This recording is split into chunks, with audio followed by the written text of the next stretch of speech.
Profesor, ¿cómo está? Le saluda Eduardo Alvarado Usuriaga.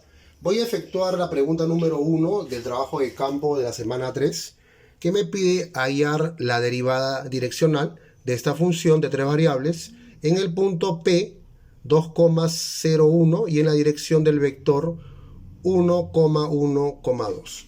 Ya lo he realizado aquí en la hoja. He copiado directamente la función y los datos que me da el problema, que es el punto y el vector correspondiente.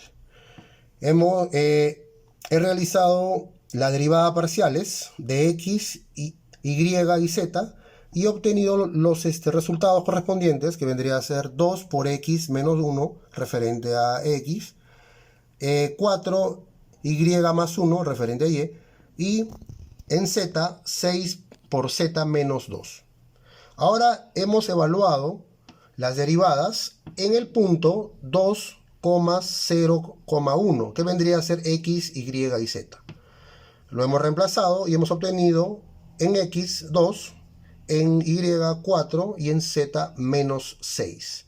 Ahora vamos a hallar el vector unitario, que corresponde lo que nos da los datos 1,1,2, y lo vamos a dividir entre su norma, magnitud o módulo, aplicando la raíz cuadrada a los cuadrados de cada componente, y hemos obtenido el resultado 1,1,2 entre raíz de 6. Esto lo podemos también separar de esta forma.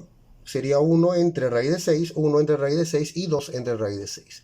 Ahora vamos a aplicar la fórmula con respecto al gradiente para hallar la derivada direccional, que vendría a ser la gradiente de la función en el punto P por el vector unitario U. Ya hemos reemplazado los valores correspondientes a lo que es gradiente, 2,4, menos 6 por el vector unitario. Hemos hecho las respectivas multiplicaciones y sumas y me ha dado como resultado menos 6 entre raíz de 6, que vendría a ser la respuesta final a lo que nos pide el problema. Buenas noches, profesor. Buenas noches, compañeros. Los saluda Martín Cárdenas, ¿no? En esta oportunidad, en el trabajo de campo número 3, me tocó desarrollar la pregunta número 2, ¿no? Que consta de dos partes, ¿no? Primero, en utilizar un sistema computacional para graficar la función de la distribución de temperatura, ¿no? Y hallar la dirección de mayor incremento de calor en el punto 3,5. Ok, continuando y desarrollando esta actividad, ¿no? En la parte A, ¿no? Representamos gráficamente la función utilizando el software matemático GeoGebra, en donde ingresamos la función a graficar y sus restricciones, y este es el gráfico que nos muestra, ¿no? El gráfico que da como resultado. Ok, continuando con la parte B, ¿no? El desarrollo de la parte B. Al pedirnos encontrar la dirección de mayor incremento de calor, nos está solicitando encontrar el gradiente, ¿no? De la función, ya que el valor máximo de cada función se obtiene en la dirección del gradiente. Entonces procedemos de la siguiente manera. ¿Ok? Primero, hallamos las derivadas parciales de la función con respecto a x y a y. ¿Ok? Derivada con respecto a la función x. En este caso, la derivada parcial de la función t con respecto a x es igual a la misma función 400 epsilon elevado al negativo del resultado de la expresión x al cuadrado más y sobre 2 multiplicado por la derivada de su exponente, que vendría a ser la derivada del negativo del resultado de la expresión x al cuadrado más y sobre 2. Aplicando las reglas de derivación, nos da como resultado menos 400 x epsilon elevado al negativo del resultado de la expresión x al cuadrado más y sobre 2. Continuamos con la derivada respecto a y.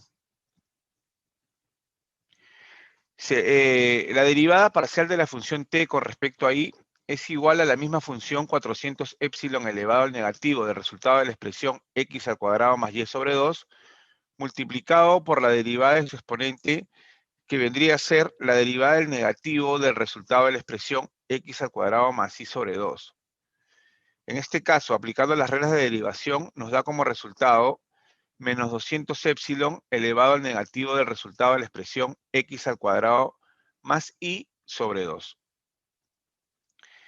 Bueno, en el punto 2, en la parte 2 de este desarrollo, hallamos las derivadas parciales con respecto a x y y, evaluadas en el punto 3, en el punto 3,5.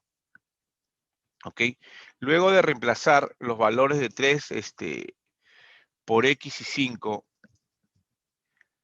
para y en ambas derivadas parciales, obtenemos como resultado derivada parcial con respecto a x es igual a 1.9 y derivada parcial con respecto a y es 0.18. Finalmente, la dirección del gradiente de t en el punto 3,5 es dado por el vector menos 1.09, menos 0.18. Gracias. Bueno, ejercicio número 3. El radio de un cilindro circular se incrementa a razón de 4 pulgadas por minuto y la altura decrece a razón de 4 pulgadas por minuto. ¿Cuál es la velocidad o el ritmo de cambio del volumen y del área superficial cuando el radio es 12 pulgadas y la altura 36? Bueno, para desarrollar este ejercicio vamos a dibujar un cilindro y nombrar las partes, que es la altura, el diámetro, el radio. El ejercicio nos da varios datos, como es la razón de cambio de la altura, que decrece, que es 4 pulgadas, la razón de cambio del diámetro, que es 12, la altura, que es 36, y el radio, que es 12 pulgadas, pero el diámetro es 24. Y lo que la pregunta es, ¿cuál es la velocidad o el ritmo de cambio del volumen y del área superficial cuando el radio es 12? O sea que vamos a hallar la razón de cambio de la velocidad con respecto al tiempo. Bueno, para desarrollar este ejercicio vamos a tener que utilizar la fórmula del cilindro, que es pi por radio al cuadrado por altura. Pero sabemos muy bien que radio es la mitad de un diámetro. Entonces en esto vamos a reemplazar r, que es d sobre 2, y esto elevado al cuadrado por altura. Bueno, realizando esto, que este factor va a afectar en los dos términos, que es d al cuadrado y 2 al cuadrado es 4. Y la nueva fórmula va a quedar así. La nueva expresión va a quedar de esta forma. Volumen igual pi sobre 4 por d al cuadrado por altura. Ya teniendo todo este término, podemos reemplazar o comenzar a derivar. Entonces, este término va a ir a la izquierda, que es la razón de cambio de la velocidad, razón del cambio de la velocidad con respecto al tiempo, que va a ser, vamos a derivar este término. Como es esto una constante, vamos a ponerlo de la misma forma, que es pi sobre 4 por, vamos a derivar la d, que es 2d por la variación o por la razón de cambio del diámetro sobre el tiempo por la altura, que es esta, más d al cuadrado por razón de cambio de la altura sobre el tiempo. Bueno, ya tenemos toda expresión, ya hemos hallado que es la razón de cambio de la altura, sabemos todos estos valores, entonces vamos a tener que reemplazarlo. Reemplazamos. Esta es una constante, pi sobre 4, este es 2, que es el diámetro total del cilindro, que es 24,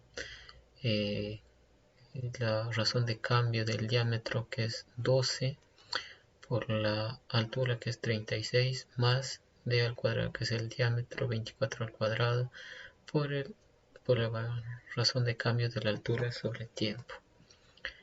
Y como esto decrece, le ponemos menos. Entonces, efectuando todas estas operaciones, llegamos a la conclusión que la variación de la velocidad con respecto al tiempo es 4608 pulgadas cúbicos sobre minuto.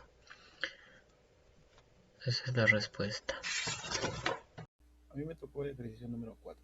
Nos dice que un modelo para el área de exposición de un cuerpo humano está dado por S 0,1091, el W 0 a la 0,425 por H, que es la altura 0,725, donde nos dice que W es el peso en libras y la H es la estatura en pulgadas.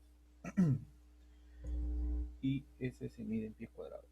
Si los errores en la medición de W y H a lo sumo un 2%, use diferenciales para estimar el máximo error porcentual en el área superficial calculada.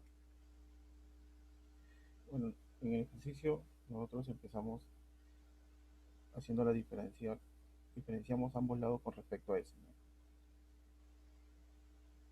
Luego usamos el producto de la derivada. Derivamos el peso y la altura. Después usamos la regla de la cadena con respecto a la derivada. Operamos todo, y luego toda la operación que hemos realizado sustituimos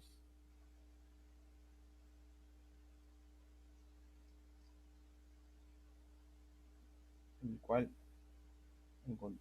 llegamos a la diferencial de S, que es igual, abrimos corchetes, a 0,425 diferencial de peso más 0,725 diferencial de altura. Esto lo reemplazamos con el incremento de S. Igual el peso, también lo reemplazamos con el incremento del peso y de la altura. La diferencia de la altura es igual al incremento de la altura. Entonces, en el ejercicio nos dicen que los errores en el peso y la altura es de 2%. Entonces, reemplazamos. Sería 0,425 por 0,02, ya que está en porcentaje hay que dividirlo entre 100, más 0,725 por 0,02. Esta operación nos da como resultado 0,023. Entonces, por lo tanto, el error máximo en S es de 0,023 por 100 igual 2,3%. Ese sería el resultado, el error máximo.